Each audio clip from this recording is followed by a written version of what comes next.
What is Sharia? Sharia is either the commandment of Allah, and commandment of Allah is just an abstract idea. There are no models of behavior in Quran. Aqimus Salah, you are supposed to perform your prayers. This is just an abstract idea. Model comes through Prophet sallallahu alaihi wasallam. Model of conduct, model of practice, model of following.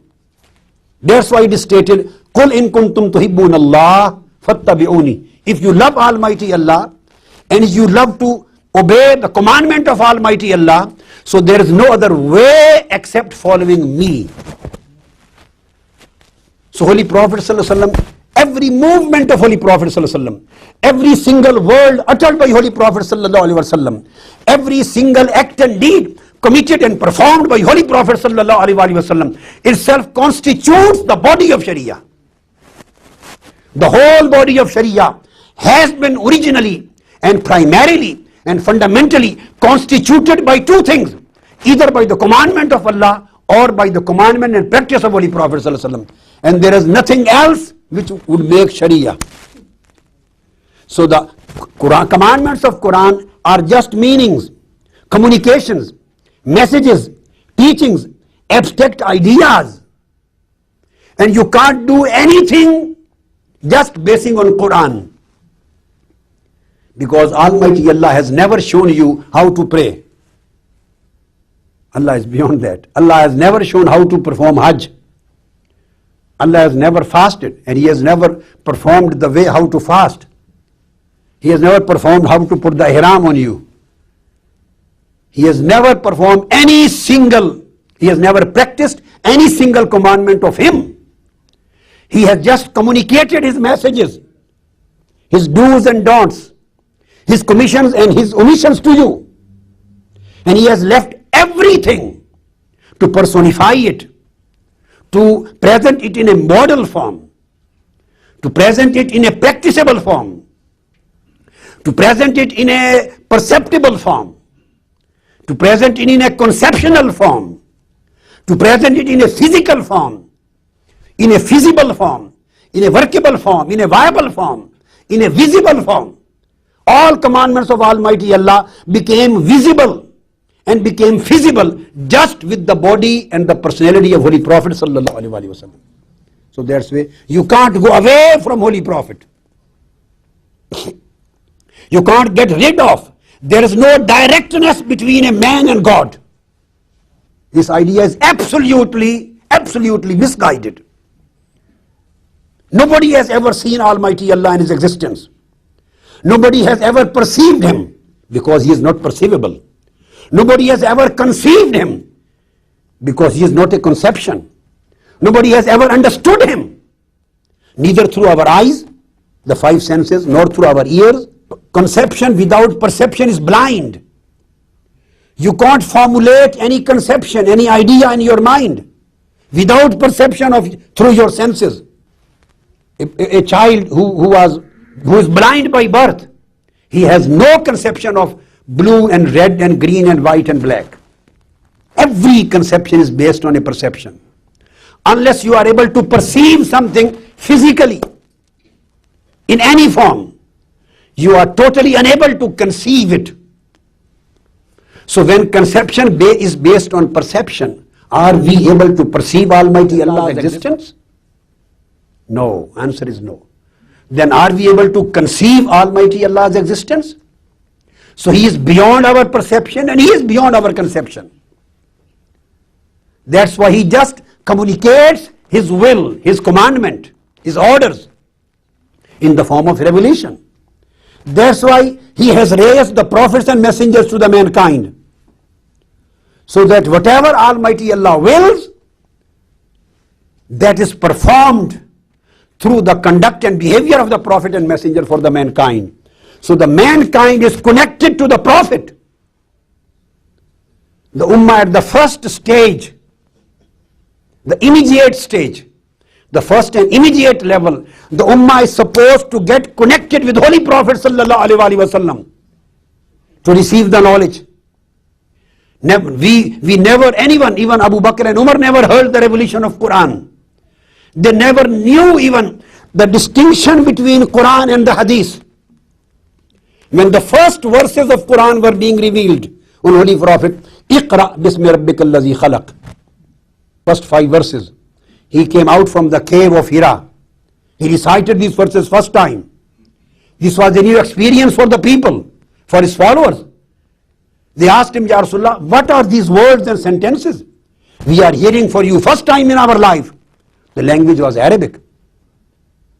Nobody can ever imagine what is the difference between, this may be Holy Prophet's own message, his teaching. This may be a revelation. What is this? That was a natural question. So what was Holy Prophet's answer? His answer was, this is a very delicate thing. His answer was, this is Quran revealed on me. He recited the verses of Quran. He was asked by the companion, Ya Rasulullah, what is this? What is this paragraph? What are these sentences? What are these words? Responding their questions, Holy Prophet answered, he said, this is Quran revealed on me.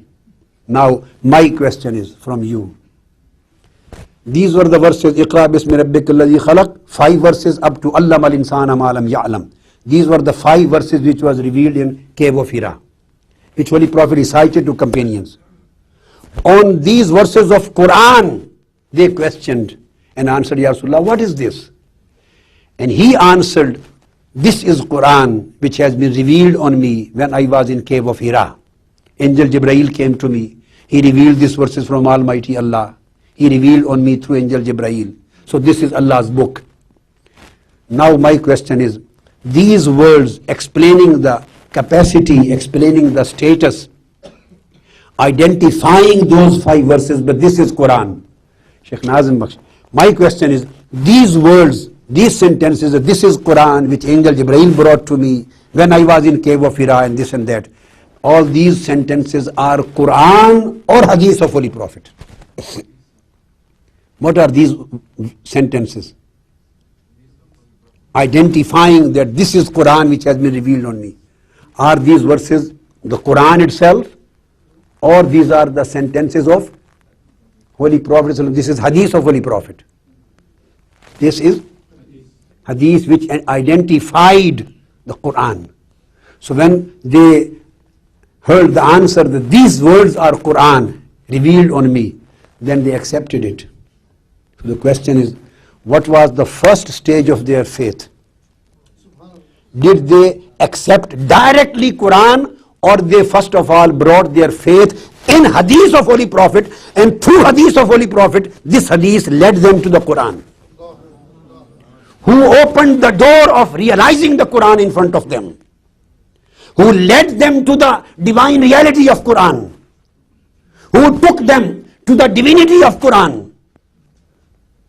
Who made them realize that these are the Quranic verses revealed in Holy Prophet? This was Hadith which made them realized. This was Hadith which led them to the Quran. This was Hadith which took them to the divinity.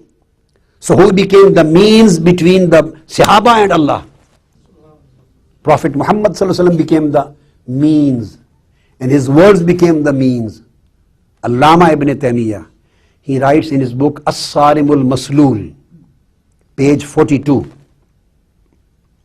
He writes, فَقَدْ أَقَامَهُ اللَّهُ مُقَامَ نَفْسِهِ فَقَدْ أَقَامَهُ اللَّهُ مُقَامَ نَفْسِهِ فِي أَمْرِهِ وَنَهْيِهِ وَبَيَانِهِ فَلَا يَجُوزُ أَن يُفَرَّقَ بَيْنَ اللَّهِ وَرَسُولِهِ فِي شَيْءٍ مِّنْ هَذِهِ الْأُمُورِ. Allama ibn Taymiyyah says that Almighty Allah has placed Holy Prophet Muhammad sallallahu alaihi wasallam at his own station in these 4 things. Fi amrihi wa nahyihi wa ikhbarihi wa bayanihi. In commandments of commissions, commandments of omissions, prohibitions, and giving the news of knowledge and news, and explaining an interpretation. Everything is covered under these 4 categories. In these 4 things, Almighty Allah has made Holy Prophet ﷺ his direct recipient, vicegerent, direct representative, muqama nafsihi. You say qaim muqam. When a president, for example, or prime minister goes, so he appoints till he returns vice president as the president. You say he is acting president. Muqam nafsihi means acting. Nobody can become mazallah, acting Allah. He is not away from his duty, astaghfirullah. He doesn't disappear.